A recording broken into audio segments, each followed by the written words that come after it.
За 2026 оны цоошин RAV4 дэлгүүр дээр хүрээд ирсэн байна. Z загвар нь за ойролцоогоор 5 сая. За энэ дээр 10% татвар матвар янз бүр юм орж ирнэ. Татвараас гадна юу даатгал маатгал гээ орж ирдэг.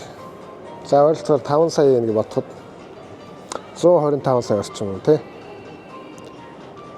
За нүүр нь бол ингээд энэ өмнө гарсан Chrome Estate Lexus RX шиг ийм болцсон байгаа. Нэг грил гэж байхгүй тусдаа шууд энэ юутайгаа задлагаа гэх юм уу.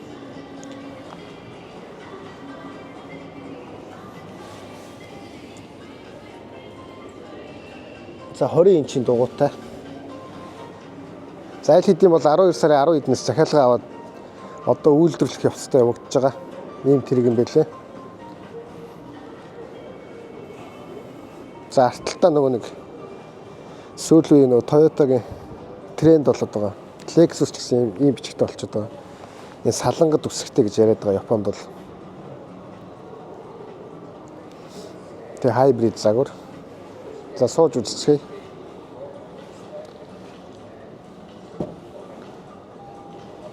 За эхлээд хаалгана. Нэмэрхүү.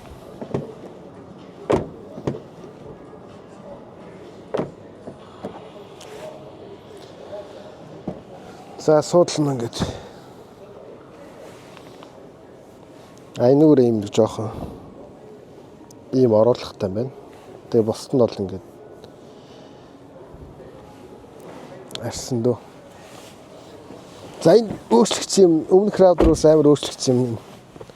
За өрүүл нь бол саяны 250 болоод ирсэн байгааз дөрвөлжин. За тийм хянах самбар нь ийм болцсон байгаа. Нэг юм дэлгэц тавьчихсан юм шиг. За тэгээ head up display те. За наби ийм юм байна.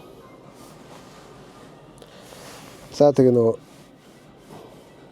ямар гормоор явах уу гэдэг нэг дээр байна. Ийм товчтой. Дандаа юм дөрвөлжин загвартай. EV drive mode. За shift-ийн та нар хараарай. Ийм болцсон байгаа.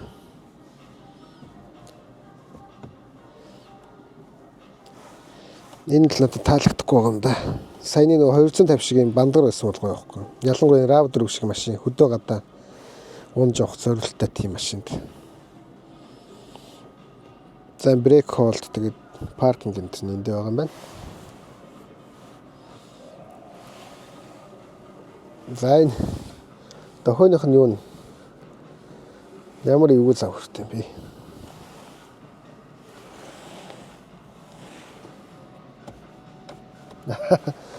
Дарж үзлээ ямар эвгүй юм бэ?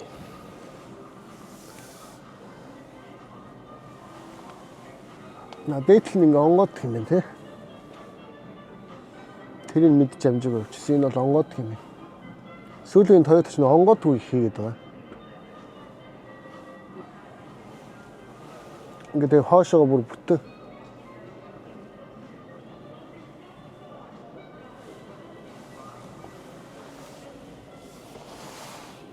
За энэ автомат паркингийн юутай байна. Опшнтэй байна. Опшн юм уу одоо энэ Z-тэй болохоор цаанаас суусан ч гэж магадгүй. Тэгээ нөгөө нэг 50 шууд уцаас сэнгэлдэг сэнгэлэгчтэй.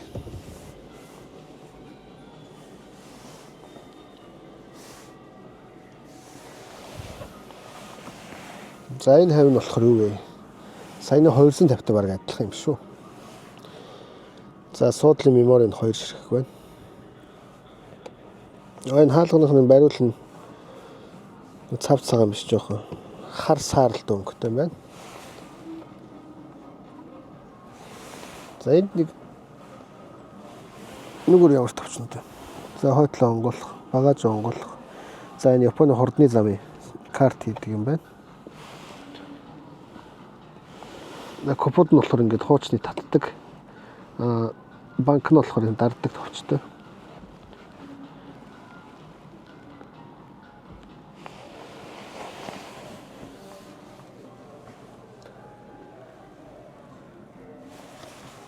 Арын суудлын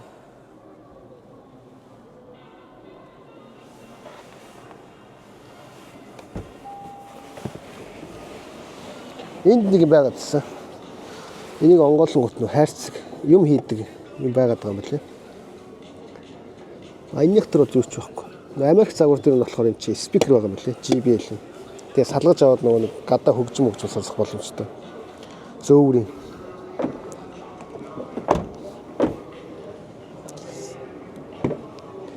Арын содол нэг иймэрхүү юм байна.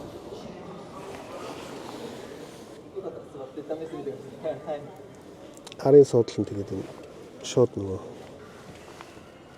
халагчтай Z загвар.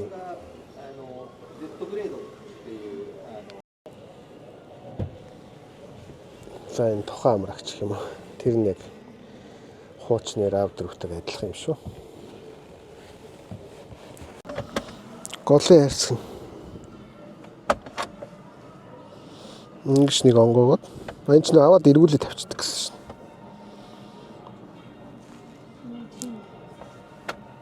Хүний бичлэг үзэж явах тэгжсэн. Дээшиг бас онгод. Хоёр талаас онгод. Ингээд тавьчихд юм л шин.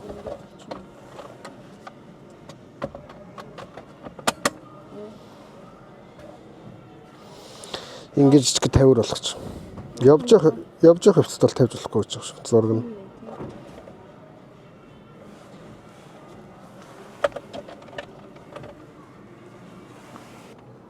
Гэрэл нь бас энэ таачтай юм тий. Тэгтээ таач нэг хэмжээ нараа жижиг юм. Нүдний шилний юутай юм шүү дээ энэ.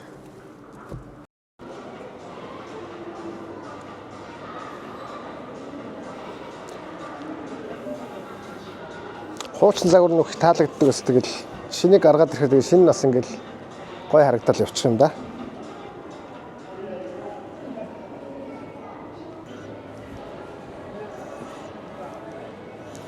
За шинэ 2026-ны Adventure Adventure загвар нэмч байж юм.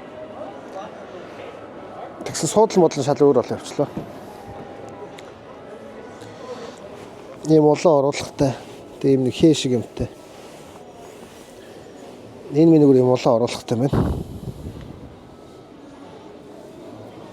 За энд нь юм байна уу? Энэ болохоор ингэ цаашаа нэвт юм биш. Жоох юм тавих боломжтой. Өгс жоохоо жижиг юм байна уу?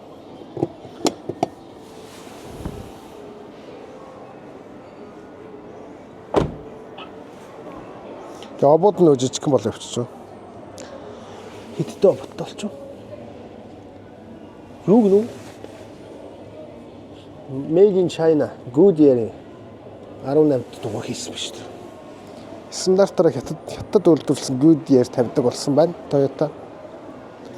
Ойл миний авчраа тавьчихжээ те. Ирзэн. Доор ямар. Юугаа ингэ доош нь хийчихдээ юм шүү дээ. Энэ Tonakawa гэдэг багажин доторх юм халахалдаг юм ийш нь доош нь хийдэг бололцоотой байна. Тэр бас болж шүү.